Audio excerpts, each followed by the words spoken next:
Good morning dear students. Eighth की science में जो टॉपिक हम स्टडी कर रहे हैं, मेटल्स एंड नॉन मेटल्स, उसमें हमने कल मेटल्स और नॉन मेटल्स में कुछ डिफरेंसेस डिस्कस की थी। और फिर हमने मेटल्स की जो प्रॉपर्टीज़ हैं उस पर डिस्कस की थी। उसकी सबसे पहली प्रॉपर्टी मैलेबिलिटी पर हमने डिस्कस की थी। आज हम मेटल्स की एक और प्रॉपर्टी है conductivity of heat and electricity, उस पर डिस्कस करेंगे।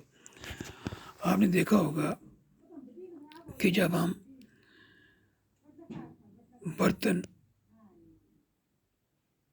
यानी मेटलिक जो हमारे यूटेंसिल्स होते हैं एल्युमिनियम के, जैसे हम घर में पतीले वगैरह यूज़ करते हैं, तो ये हम देखते हैं कि जब हम फ्राई पैन रखते हैं चूल्हे पर, तो जब उसमें पानी उबालते हैं या चाय बनाते हैं, तो फिर उसका जो हैंडल होता है वो अगर उस पर प्लास्टिक का या वुडन हैंडल नहीं होगा तो हम उसको इसी तरह हाथ से नहीं पकड़ते, बल्कि हम हाथ में कोई कपड़ा वगैरह उठाते हैं, उसकी मदद से उसको हैंडल करते हैं।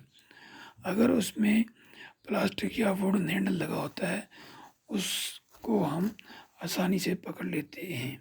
क्या आपने कभी इस बारे में सोचा है कि प्लास्टिक वाले हैंडल्स को हम आसानी से पकड़ लेते हैं और प्लास्टिक का हैंडल अगर ना हो तो हम उसको हाथ क्यों नहीं लगाते? तो उसकी वजह यह है कि जो मेटलिक हैंडल होता है वो, चूँकि पतीला जो है वो गर्म हो चुका होता है और उसकी वजह से वो हैंडल भी गर्म हो जाता है, तो उसको हम अगर हाथ लगाएंगे तो हमारा हाथ जल सकता है। तो पतीले से उसमें हैंडल में हीट ट्रांसफ़र होती है, और अगर उस पर प्लास्टिक का या वुडन हैंडल होगा उसमें उस तरह से हीट ट्रांसफ़र नहीं हो पाती जिस तरह मेटलिक हैंडल में होती है। तो इससे हमें ये चीज़ पता चली कि जो मेटल्स होते हैं वो हीट को कंडक्ट करते हैं। तो इसलिए हम कह सकते हैं कि metals are good conductor of heat. इसी तरह आपने देखा होगा ये जो देखा क्या हम अपनी रोज़मर्रा की ज़िंदगी में, ये तो एक लाजमी चीज़ है। हमारे घरों में बिजली आती है, तो ये बिजली कहाँ से आती है? हमारे गांव में एक ट्रांसफार्मर होता है, वहाँ से बिजली की लाइनें बिछाई गई हैं खंभों के ज़रिए। हर एक मोहल्ले में लाइन गुजरती है, तो उस लाइन के साथ फिर हम अपनी सर्विस लाइन जोड़ते हैं और फिर उसके ज़रिए हमारे मुख्तलिफ जो कमरे होते हैं वहाँ पर हम फिटिंग करके वो बिजली की तारें पहुँचाते हैं और फिर वहाँ पर बल्ब लगाते हैं, तो उसमें बिजली आ जाती है।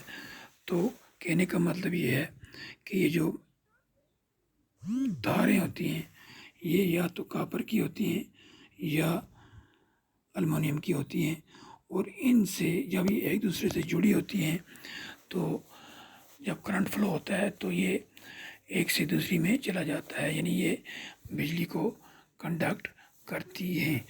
अब हम देखेंगे कि कौन कौन सी चीज़ जो है वो बिजली कंडक्ट करती है। कॉपर जो है, कॉपर की वायर होती है वो तो कंडक्ट करता है। इस तरह एल्युमिनियम की वायर है वो भी कंडक्ट करता है। आयरन की भी वायर्स हो अगर तो वो भी कंडक्ट करती हैं। तो अगर हम लकड़ी यानी दो बिजली के तार हैं उनके बीच में हम लकड़ी रखें, क्या उसमें से करंट फ्लो होगा?